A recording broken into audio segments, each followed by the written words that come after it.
আশিক মণ্ডল লিখেছেন, মাঝে মাঝে মনে হয় প্রস্রাব পায়খানার রাস্তা দিয়ে কিছু বের হচ্ছে, কিন্তু দেখি কিছু নেই, এটি কি অজু ভাঙবে? নিছকই ওয়াসওয়াসার কারণে বা খুঁতখুঁতে স্বভাবের কারণে এরকমটি মনে হয়ে থাকতে পারে। এরকম হলে আপনার এর ফলে অজু ভঙ্গ হবে না।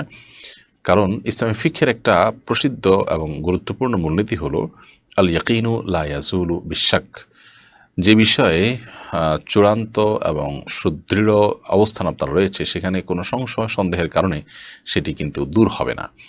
অতএব আপনি আপনি অজু করেছেন, আপনার অজু ছিল, এটুকু নিশ্চিত।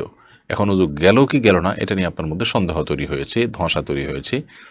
তো এটার কারণে ওই যে নিশ্চিত যে অজু ছিল সেটা এই সন্দেহের কারণে চলে যাবে না, কারণ নিশ্চিত বিষয় সন্দেহের কারণে দূর হয় না। সো অজু ছিল সেটা নিশ্চিত, ওইটাই থাকবে। আর অজু গেছে কি যায়নি সেটা যেহেতু সন্দেহপূর্ণ, বিধায় অজু যায়নি সেটাই ধরে রাখতে হবে, বিধায় আপনার অজু যায়নি।